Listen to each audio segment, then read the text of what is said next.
Solitude is often misunderstood as loneliness, but the two are profoundly different. Loneliness is the pain of being alone, while solitude is the joy of being alone with oneself. In a world that thrives on constant connection, noise, and distraction, solitude has become a rare and precious gift, one that allows us to reconnect with our deepest thoughts, emotions, and truths. As the philosopher Blaise Pascal once wrote, "All of humanity's problems stem from man's inability to sit quietly in a room alone." This profound observation highlights the necessity of solitude for self-reflection, growth, and inner peace. When we step away from the external chaos and retreat into quietude, we create space for clarity, creativity, and spiritual renewal. Firstly, solitude fosters self-discovery. Living in solitude provides an opportunity to truly know oneself. Without the influence of others' opinions, expectations, or distractions, we can listen to the whispers of our own hearts. The ancient Greek maxim, "Know thyself," inscribed at the Temple of Apollo at Delphi, speaks to the timeless importance of self-awareness. In solitude, we strip away the layers of social conditioning and external validation, allowing our authentic selves to emerge. The poet Rainer Maria Rilke beautifully expressed this in Letters to a Young Poet. "I hold this to be the highest task of a bond between two people, that each should stand guard over the solitude of the other. Love consists in this, that two solitudes protect and touch and greet each other. True connection with others begins with a deep connection to oneself, and solitude is the sacred ground where this connection flourishes." Secondly, solitude cultivates inner peace. Modern life is filled with noise, both literal and metaphorical. The constant barrage of notifications, obligations, and societal pressures can leave us feeling fragmented and anxious. Solitude offers a respite from this chaos, allowing us to recenter and find stillness within. The Chinese philosopher Lao Tzu wrote in the Tao Te Ching, "To the mind that is still, the whole universe surrenders." When we step away from the external world, we create space for silence, a silence that is not empty but rich with presence. In this quietude, we can observe our thoughts without judgment, release unnecessary worries, and return to a state of equilibrium. Thirdly, solitude enhances creativity and deep thinking. Many of history's greatest thinkers, writers, and artists have sought solitude to nurture their creativity. Friedrich Nietzsche, who spent years in isolation in the Swiss Alps, wrote, "One must still have chaos in oneself to be able to give birth to a dancing star." Solitude provides the mental clarity needed for deep work.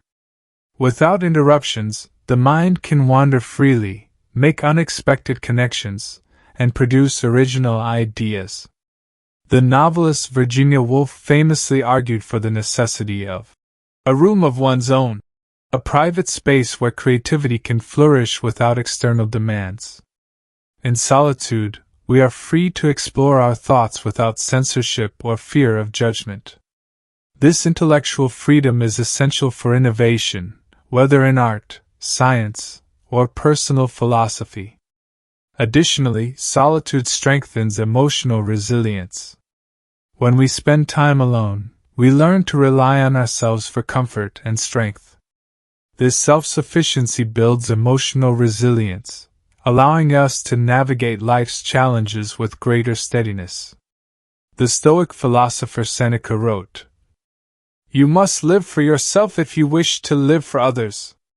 By embracing solitude, we develop the inner resources needed to face adversity without crumbling under external pressures. We learn that happiness does not depend on others but arises from within. Another important point is solitude deepens spiritual connection. Many spiritual traditions emphasize the importance of solitude for enlightenment.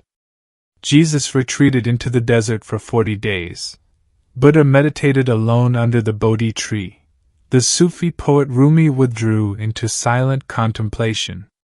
The mystic Thomas Merton wrote, "Solitude is not something you must hope for in the future. Rather, it is a deepening of the present, and unless you look for it in the present, you will never find it." In solitude, we encounter the sacred within ourselves. Whether through prayer, meditation, or simple mindful awareness, moments of aloneness allow us to touch the divine, the infinite presence that exists beyond words and thoughts. Again, solitude allows for meaningful reflection. Life moves quickly, and without intentional pauses, we risk living on autopilot. Solitude provides the space to reflect on our experiences, choices, and values.